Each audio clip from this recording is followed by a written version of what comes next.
وفاقی وزیر مراد سعید نے بلاول بھٹو سے ان کی 3 نسلوں کا حساب مانگ لیا۔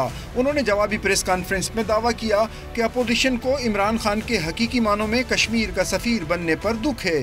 آپ کو دکھ اس چیز کا ہے کہ آج کشمیر پوری دنیا میں ایک بہت بڑا ایشو بن کے کیوں سامنے آیا؟ آپ کو دکھ اس چیز کا ہے کہ انڈیا اور مودی کی پالیسیز کی وجہ سے کس طرح اس کو بے نقاب کیا گیا۔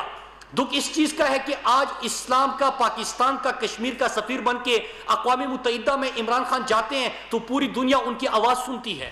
مراد سعید نے کہا کہ چینی تحقیقاتی کمیشن کی رپورٹ میں عمران خان کا نہیں، آصف علی زرداری کی شوگر ملوں کا ذکر ہے۔ کہا گیا کہ چینی کے اوپر این آر او، آٹے کے اوپر این آر او، چینی کی جو جے آئی ٹی بنتی ہے، رپورٹ آتی ہے، اور اس سے پہلے فیک اکاؤنٹس کی جے آئی ٹی تھی، اس میں ان کے ابو کا ذکر ہے۔ عمران خان کا کوئی شوگر مل نہیں ہے۔ اس میں ذکر ہے کہ کس طرح ان کو سبسڈی ملی اور کراچی کا اور سندھ کے لوگوں کا خون چوسا گیا اور پیسے ان کے شوگر ملوں کو ملے گئے۔ این آر او اس پہ نہیں ملے گا۔ انہوں نے کہا کہ عمران خان پرچی پر نہیں، 22 سال کی جدوجہد کے بعد وزیر اعظم بنے۔ انہوں نے حکومت کے 2 سال مکمل ہونے پر کارکنوں اور رہنماؤں کو مبارکباد بھی دی۔